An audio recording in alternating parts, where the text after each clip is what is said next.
best way for me to describe love or what it means to me is you're willing to sacrifice yourself. Like you do something that's not to your gain, but for other people's gain. And what comes to mind for me is I know that I don't deserve being loved by him, but he still loved me and he still do good to me. Through my whole life, I can see how God has worked, how he has worked his love for me, how his love has. Let me say that again. I can see how his love has been shown to me through the different steps in my life. Abraham was born into a Christian family. He loves God, but he never realized how much it meant to know that God loves him too. That is until a recent unplanned move across the continent. In Seattle, God's love moved him deeply through everyday fellowship with his brother and sister in Christ, and it changed him. It's not my work, it's not my effort that led me to where I am now. It falls into place not outside of my prediction, outside of my plan, but it all works towards a good thing. God showed his love to each person uniquely. His love has no boundaries despite of our situation, weakness, strength, achievement, or struggles. In case of Abraham, he uses his let it flow attitude to life as the opportunity to expose him to Christ's love. God exposes his love to Yuli through all the struggles she can miraculously overcame. Yuli was the parent to her siblings, the first to always give and sacrifice herself for the family. Love is a gift of protection with freedom. God's love is much higher level than human love because God is so unconditional. Okay. He even gave his son, right, to all of us. Then, yang amazing, God will give us so much freedom to do so many things. Like we have choice to follow God or not. Mm-hmm. As parents, I really want my kids to follow what I want. That's true. And that's the difficulty because I feel like what they have to do, I can do it. But I have to let them do it the way they are. So it's a kind of challenging and I always need God's help to give me wisdom. Jadi mungkin harus ada pengorbanan. Di dalam pikiran saya harus ada pengorbanan. Jadi artinya kalau saya mengasihi seseorang, apa yang saya lakukan mungkin gak enak buat saya. Tapi I will think of the other party, the best interest of the other side. Saya kadang-kadang merasa saya tuh tidak layak. Tapi di dalam hidup saya tuh berulang-ulang tuh kasih Allah tuh ditunjukkan lewat berbagai hal. Yang saya sangat merasakan bahwa Tuhan itu mengasihi saya dan tidak ada batasnya.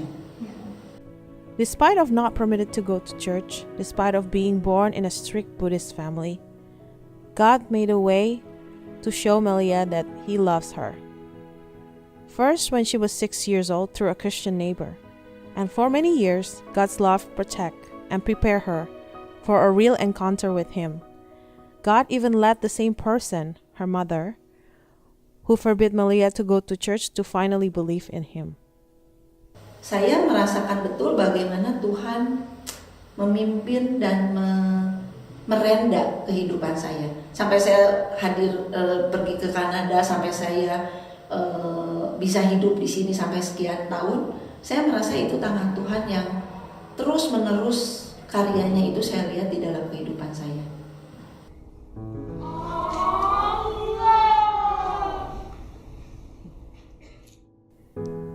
Jesus is the center of centers, God himself.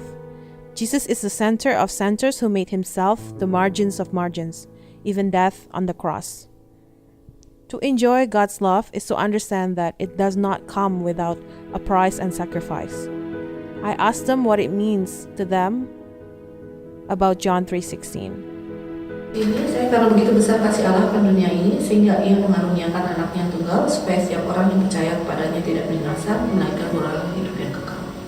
Secara singkat, saya pikir Tuhan tuh sepertinya Tuhan mau kita membawa lebih banyak orang karena Tuhan mengasihi semua orang, tapi tidak semua orang sekarang sudah menerima undangan untuk hidup di dalam Dia, dan sebagai orang-orang yang dalam Dia, kita seharusnya juga mengundang orang-orang yang kita kasihi gitu, teman-teman kita, keluarga kita, untuk juga mengalami kasih yang kita alami dalam Tuhan. Jadi seharusnya kita sebenarnya kerjanya udah lebih gampang karena Tuhan udah memberikan kasih itu, cuman tinggal kita gimana kita mau take action untuk lebih serius. Like sometimes I think I'm not worthy of being talking about God's love. I'm not worthy of being saved by Him. I'm not worthy of God sending His own Son to die for me. Right? Because I'm always disobeying. I disobeyed my parents many times. I sin many times, and every time I feel, God, I'm not worthy of your love. Why do you still keep loving me? But I still know that He still loves me. So I think that's how the difference between love in general and then God's love. It's like even though you're not worthy, He still loves you. Kalau saya dengar baca John 3:16 itu saya merasa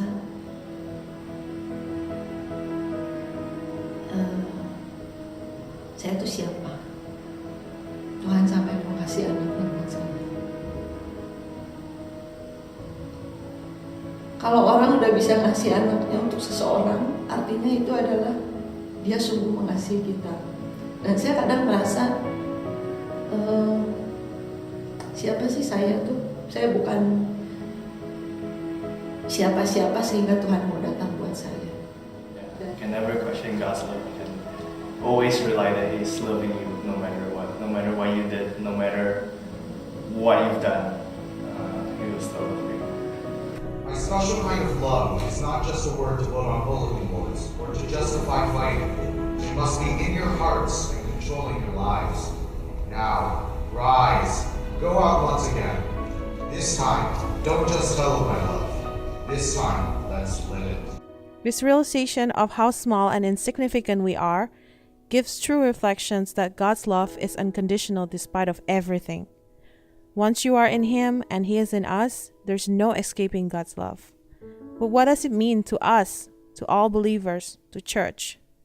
Church should be a representation of God. It's hard because, of course, we are human still, right? But we should make the people feel that, oh, this is the place that what John 3:16 was saying. Like we love people, and we want people to be safe. To me, it means that I have to project that kind of love to the people around here, where I am now, right? One of the ways I show God's love here in Toronto is through Paul Fellowship, where I can help the people in Paul Fellowship and basically be guidance to them and love them as how my friends reconcile love.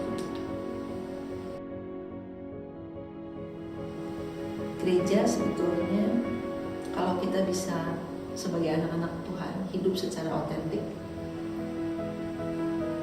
What do you mean by authentic? Otentik, sometimes kita di dalam hidup ini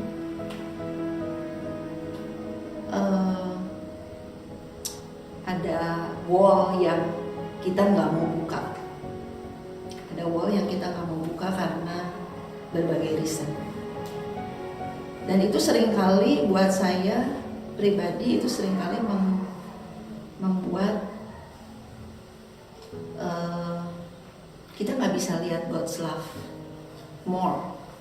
Tapi kalau kita hidup dengan otentik apa adanya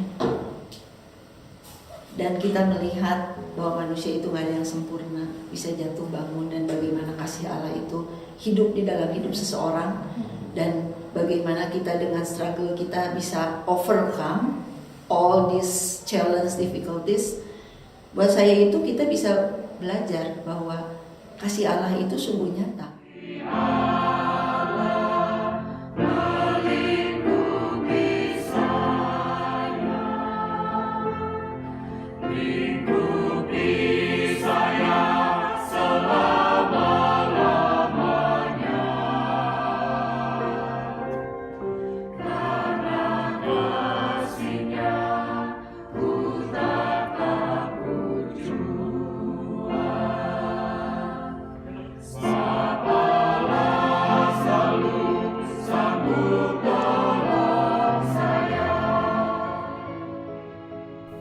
Jesus is the center of centers, God Himself. Jesus is the center of centers who made Himself the margins of margins, even death on the cross. Maybe to be found in Him, to be God's people, is to deny ourselves, fight our nature that says me, my possessions should increase, my people should prosper, but instead submit to Christ, as He should increase. I pray that we can follow Jesus, His cross, and to be found in Him, and when the time is nigh, without holding to ourselves what has been entrusted to us, but instead extending it to all others.